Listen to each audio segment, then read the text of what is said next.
Bom, esse vídeo é para fazer a apresentação do trabalho 1 de processos da matéria de sistemas operacionais com o professor Júlio. Bom, eu sou Matheus Fernandes Doimo.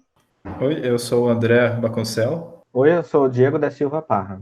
Bom, e a gente é o grupo 08. Na apresentação tem o acesso ao GitHub, onde vai encontrar todos os códigos, e esse é o link do canal do YouTube, onde esse vídeo vai ser colocado. O trabalho é dividido em duas partes, e a primeira parte é sobre chamadas ao sistema, ou System Call. As System Calls são portas de entrada para ter acesso às rotinas do sistema operacional. Se uma aplicação, um programa, deseja fazer alguma rotina do sistema operacional, o mecanismo de System Call, ele vai verificar se esse programa ele tem os privilégios necessários para fazer, e ele é o intermediador entre o programa e o hardware.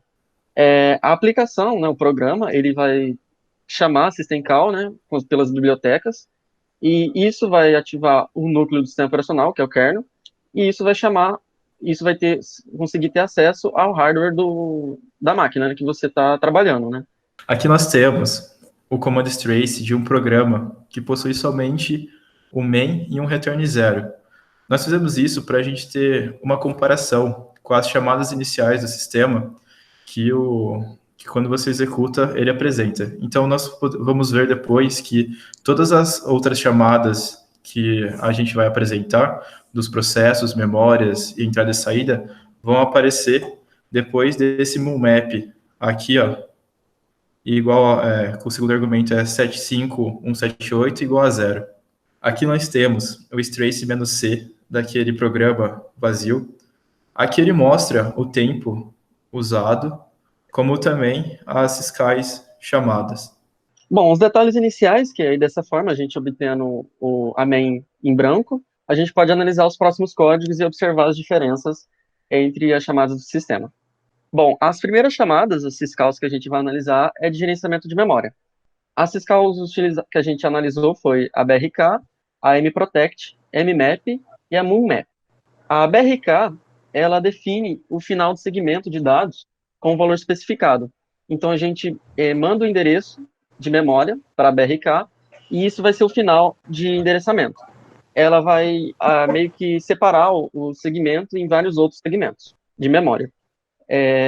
Caso não haja memória suficiente, né, vai dar erro. Então, o retorno 0 é sucesso e o -1 é o erro. Bom, para exemplificar o BRK, a gente vai ver o arquivo memória1.c, onde exemplifica essa syscall. Aqui a gente pode observar que a gente define as variáveis aqui, né? Aí a gente coloca B como o SBRK. O SBRK, ele incrementa o espaço de dados no programa, então ele incrementa em 0. Depois a gente coloca a heap no início, que é igual ao fim. Depois a gente faz um printf aqui para demonstrar onde está o início da memória, né? O endereço de memória. Depois a gente incrementa, a gente vai colocar 10 chars aqui a mais na heap, e a gente usa o BRK para colocar o final do endereço de memória do início mais 10. Esse clock é para a gente calcular o tempo dessa syscall. E aqui a gente faz o print da execução do tempo. Bom, esse print a gente mostra o endereço final do nosso espaço de memória.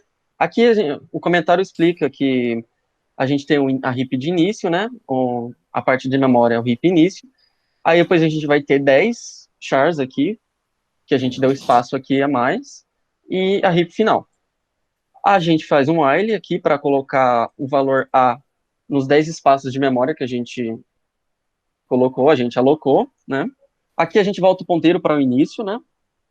E dá o print no valor 2, né? E coloca o BRK de novo no início, a gente tirou a memória, né? Caso aqui o print está comentado, caso a gente descomente e coloque esse print aqui, ele vai dar segmentation fault, porque essa memória já não existe mais, né? A gente fez um BRK aqui e a gente colocou para o início da memória para o final, né? O heap início a gente colocou igual ao final. Bom, para exemplificar, a gente vai rodar aqui na VM, colocar trace -v memória 1. A gente pode ver aqui a syscall na BRK aqui, colocando para null, né, quando a gente inicia. o início aqui da outro BRK, e aqui ele coloca a memória, né, onde está localizado o endereço de memória. Esse endereço de memória é o endereço inicial, né? Depois ele coloca outro BRK aqui, né, que é o endereço mais 10, né, mais 10 char, né, quando a gente aloca de novo a memória, né? E aqui no final, quando a gente de novo volta para o início, né, que é o mesmo endereço, esse mesmo endereço aqui é o mesmo endereço aqui do início, né? Esse endereço aqui, que a gente volta de novo para o início da heap. Bom, aqui a gente vê os resultados, né? O início e o final do endereço de memória, né? O tempo que foi gasto da syscall e o exemplo aqui que a gente printou, o valor P2A. Aqui a gente exemplificou, né? Como foi demonstrado, os valores do BRK dos endereços, né? Que a gente colocou o início, né? Depois a gente colocou mais 10, né? A gente pode ver aqui, ó, mais 10. Aqui a gente mostra todas as syscalls que foram chamadas desse programa, né, e a gente pode observar aqui o BRK. Bom, aqui foram os tempos gastos, né, usando a biblioteca time e usando os trace. Bom, outra syscall que a gente pode observar é a mprotect, né. Ela especifica a proteção desejada de uma página de memória, né, que contém um conteúdo dentro de um intervalo, né. O retorno é 0, caso sucesso, e -1 para erros, né? Bom, esse aqui é o código para demonstrar o exemplo 2 de mprotect da syscall.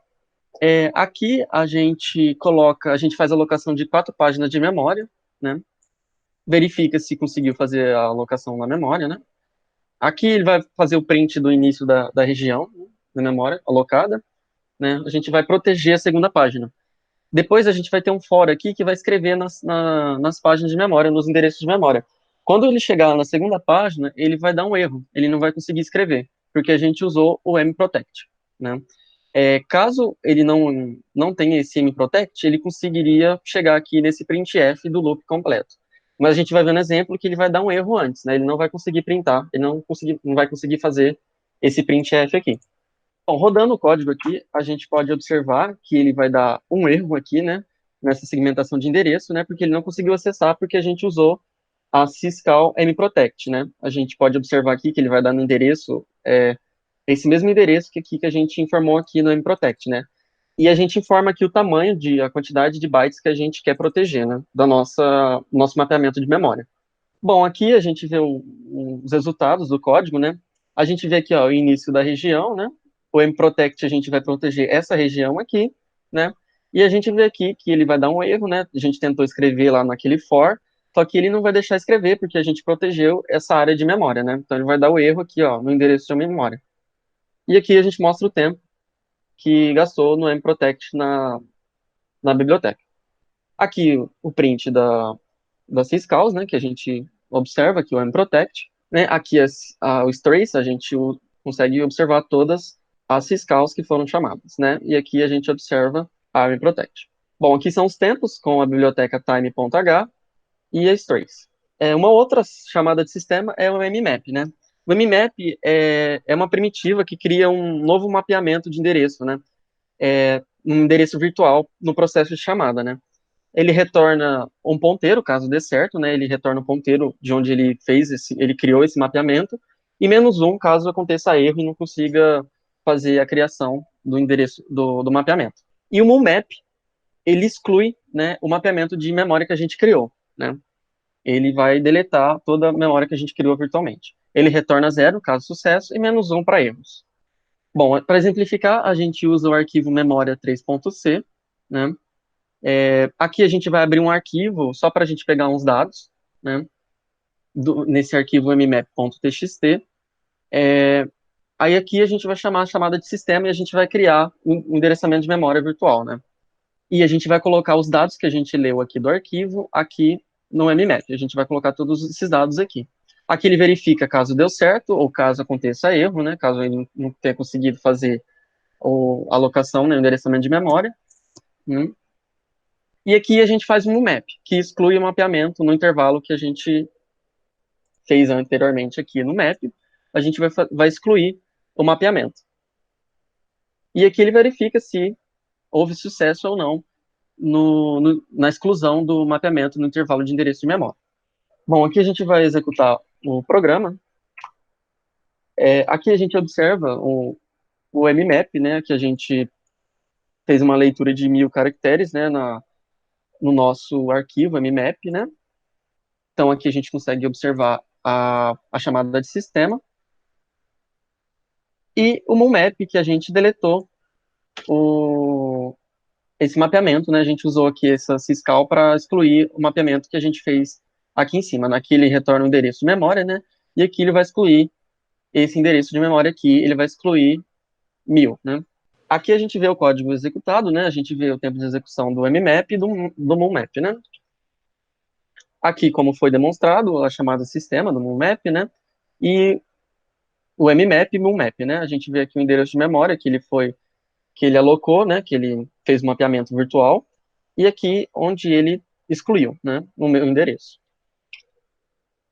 E aqui o strace-c para observar a chamada do sistema.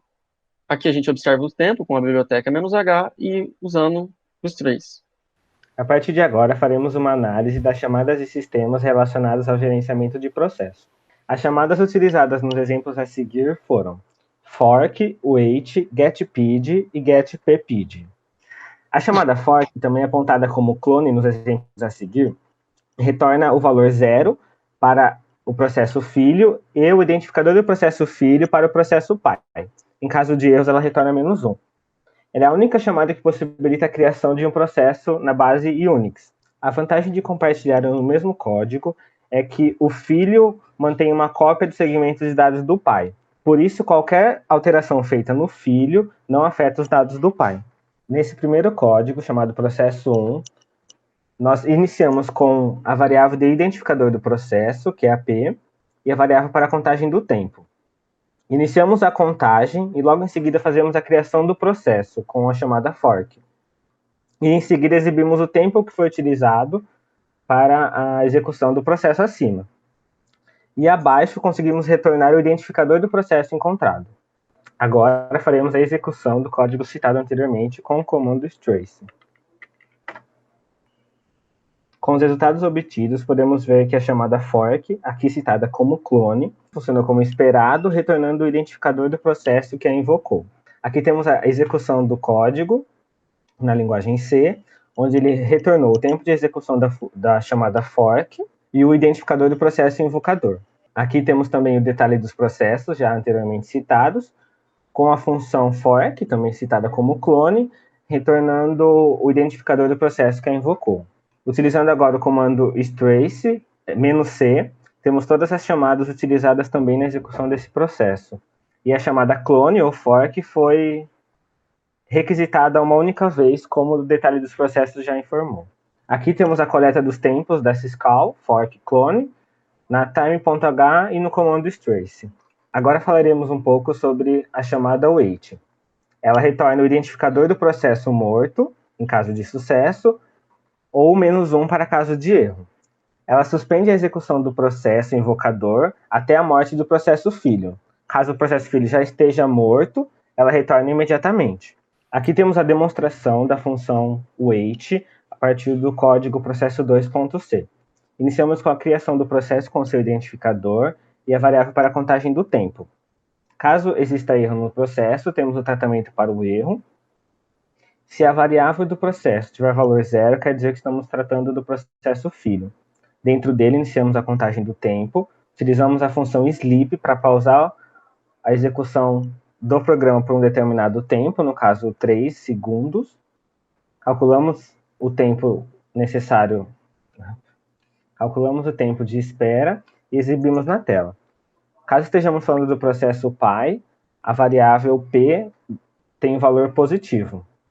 Dentro do processo pai, iniciamos a contagem do tempo e utilizamos agora a função wait, que realiza uma pausa semelhante a sleep, porém ela não pausa o programa imediatamente. Ela espera que o filho termine de executar para então realizar a suspensão da execução. Abaixo temos o cálculo do tempo e logo em seguida a exibição do tempo de execução da chamada wait. Agora teremos a execução do código apresentado anteriormente, processo 2, com o comando trace. Os resultados obtidos mostram que a chamada wait foi utilizada uma vez e retornou o identificador do processo, que ficou em espera. Aqui temos os resultados obtidos com a execução do programa processo 2, que retornou o tempo de execução da função sleep, aquela que apenas suspende a execução do programa por um determinado tempo, e depois da função wait, que retornou o tempo de espera até que o processo filho terminasse de executar. Aqui temos a demonstração dos processos utilizados, com a função wait sendo chamada uma única vez e também retornando o identificador do processo que ficou em espera. Utilizando o comando trace-c, temos todas as syscalls utilizadas no processo 2. Podemos constatar que a função wait foi chamada uma única vez, com o seu tempo registrado, tanto pela time.h quanto pelo comando trace. A seguir temos outras duas chamadas de sistemas utilizadas no próximo programa, getPid e getPpid. A chamada getPid retorna o identificador do processo invocador, enquanto a chamada getPpid retorna apenas o identificador do processo pai. Para exemplificar o uso das duas chamadas, utilizamos o programa processo 3.c. Inicialmente, criamos a variável para a contagem do tempo e a criação do processo com seu invocador. Iniciamos a contagem para a chamada getPid, que busca o identificador do processo. Começamos com a contagem do tempo para a chamada getPid, que busca o identificador do processo atual. Temos o cálculo do tempo da sua execução e logo em seguida a exibição do tempo de execução. Seguimos então com a chamada getPpid, que busca o identificador do processo pai. Calculamos o tempo de execução e apresentamos o resultado na tela. Em seguida, exibimos os identificadores de cada processo. Agora faremos a execução do código citado, com o comando trace. Nos resultados obtidos, podemos ver que a chamada getPid foi utilizada uma vez e retornou o identificador do processo atual. E depois a chamada getPpid foi utilizada uma vez também e retornou o identificador do processo pai. Aqui temos os resultados obtidos com a execução do arquivo processo 3, que retornou o tempo de execução da função getPid e da função getPpid, bem como os identificadores do processo filho e do processo pai. Aqui temos os resultados obtidos também com o comando trace, onde podemos ver que a chamada getPid e getPpid foram utilizadas uma única vez, retornando os identificadores do processo filho e do processo pai.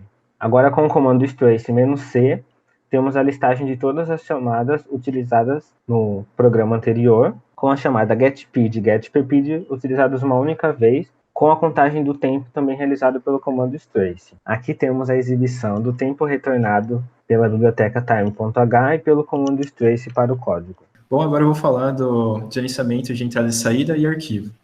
As syscalls usadas vão ser o write, o open, o lseek e a read. Bom, agora eu vou falar da função write. A função write, ela serve para você escrever os bytes apontados por um buffer em uma saída, como, por exemplo, um arquivo.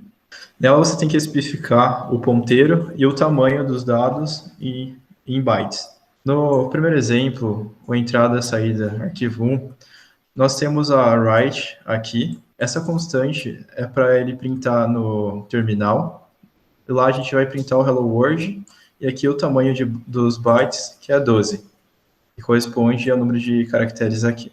E aqui nós temos a clock para pegar o tempo. Bom, agora executando na VM com o comando trace, nós temos a syscall write com o Hello World e o tamanho. E ela retorna 12, que é o número de bytes que ela escreveu. Bom, agora que nós temos o resultado da execução sem o comando trace, pode ver que ela imprimiu o Hello World aqui, e também o tempo da execução. Como eu tinha falado, dá para ver a função write aqui embaixo. E aqui nós temos o tempo pego com o comando trace-c. Podemos ver o write aqui, ó. Esse é o correspondente tempo. Bom, o comando write, o tempo dele registrado na time.h foi de 20 microsegundos e no trace foi de 16. Agora o comando open.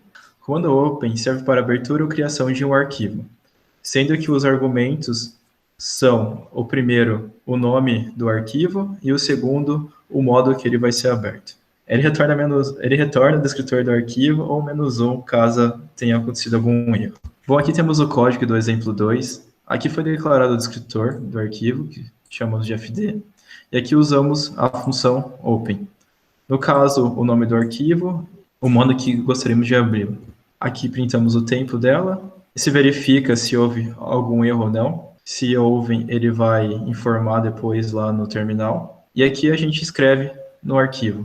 No caso aqui é o descritor, aí o código que a gente quer escrever lá dentro e o número de bytes. E aqui, por fim, fechamos o arquivo. Agora a gente vai executar o exemplo na VM. Como podemos ver, aqui está a chamada do comando open e os seus argumentos. Como ele retornou 3, significa que não deu nenhum erro. E aqui também tem a write, que a gente já tinha falado. Executando os códigos sem o strace, esse seria o resultado. No caso, os dois tempos, do open e do write. Aqui novamente o comando open aparecendo, seguido do write, como a gente tinha falado. Agora utilizando o comando strace-c para pegar o tempo, como podemos ver, apareceu o open aqui, e como eu também tinha usado o write anteriormente. Agora os tempos, na time.h foi de 78 microsegundos, e no strace de 24, e a write na time.h foi de 24 microsegundos, e o strace de 9. Agora temos a função lseek, ela é utilizada para você fazer o deslocamento da leitura dentro do arquivo, leitura ou escrita. Temos também a read. Essa syscall permite a leitura de bytes de uma entrada e coloca em um determinado buffer. Ela retorna o número de bytes lidos, 0 ou F para indicar o fim da linha, ou -1 para erros. Aqui temos o código do exemplo 3, que foi declarado no struct para a gente guardar o que o programa lê do arquivo. Temos aqui o descritor, o número de registro e uma variável auxiliar i. Aqui foi declarado o buffer, utilizando a struct ali em cima. Aqui abrimos o arquivo para a leitura, como podemos ver aqui, e verificando se a abertura deu certo ou ocorreu algum erro. Aqui também temos outro tratamento de erro, e aqui coletamos as informações do arquivo. Aqui vemos a quantidade de registros presentes no arquivo. Aqui nesse laço de repetição é onde ocorre a leitura do arquivo. Aqui temos o lseek setando o deslocamento do cursor, e aqui é onde fazemos a leitura. Aqui é o descritor, o buffer que vai ser para onde vai ser gravado, e o tamanho que a gente quer ler. Agora vamos executar o exemplo na VM usando o comando strace. Podemos ver o open e o lseek, como a gente viu, com o 67 para acertar o cursor, e ele retornou 60, que é a quantidade que ele andou. E temos aqui também a syscall read com o descritor, o que ela leu e o tamanho que ela leu. Agora temos o resultado da execução do exemplo 3 sem o comando strace. Podemos ver que ele apresentou 3 vezes o tempo de cada syscall, pois o laço foi executado 3 vezes. E aqui a captura do tempo usando o strace-c. Temos aqui o lseek e aqui o read e seus respectivos tempos. Agora temos o tempo registrado na time.h, do lseek foi de 7 microsegundos e do read foi de 10, e do comando strace foi de 2 da lseek e a do read foi de 4 microsegundos. Bom, agora vamos apresentar a segunda parte do trabalho, que é de processos de CPU bound e I/O bound. Processo CPU bound, ele gasta muito tempo com estado de execução, ou seja, ele utiliza muito processamento. Com isso, a gente pode perceber que ele usa poucas entradas e saídas e muito processamento. Esse tipo de processo ele é encontrado com aplicações científicas que usam muito cálculos, né? Que usam muito do processamento. Então, um processo CPU bound, a gente pode observar que ele tem muito gasto de tempo em processamento e pouco em leitura e gravação de entrada e saída. Aqui nesse gráfico que a gente pode observar, em um programa, em um processo, a gente vai observar mais gasto de tempo em CPU do que entrada e saída. Para exemplificar o processo do tipo CPU bound, nós criamos um programa que ordena um vetor de 100.000 posições utilizando um bubble sort. Agora, rodando o exemplo do CPU bound na VM, utilizando a ferramenta time com o argumento "-v", temos os seguintes resultados. Como demorou 30 segundos para ele executar, a gente vai dar uma cortadinha no vídeo. Mas olhando aqui, a porcentagem do CPU foi de 97%, Ele usou 33,15 segundos no modo usuário e 0 segundos no modo de kernel. Também podemos ver que as trocas de contexto voluntárias foram somente umas e as involuntárias foram 823. Bom, em outro teste que a gente fez, a gente pode verificar aqui, aqui são os tempos usando a ferramenta Time, e aqui os dados outros atributos que a gente pode observar também na ferramenta Time, né? Uma grande porcentagem no uso do CPU, e em contextos involuntários a gente vê um grande número aqui de 607. Isso quer dizer o quê? Que como o código, ele usa um autoprocessamento, um auto CPU, ele faz com que o escalonamento no sistema operacional faz com que ele saia do processo, o processo saia do CPU para outras execuções realizarem. Então, vários contextos involuntários acontecem. Aqui são os dados que a gente observou em alguma coleta, com um alto número de CPU, né? O tempo no modo usuário de 33,3 segundos, então teve um grande tempo de uso de CPU, né?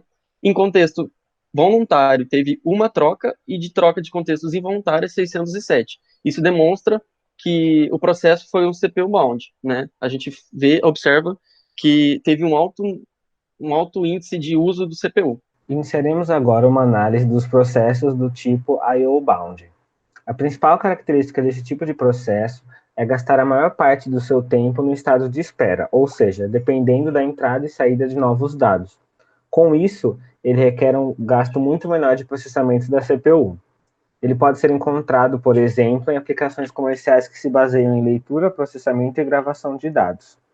Aqui temos um gráfico que explica a proporção do uso da CPU e da dependência de entrada e saída desse tipo de processo, onde a entrada e saída ocupam o maior tempo da execução do processo.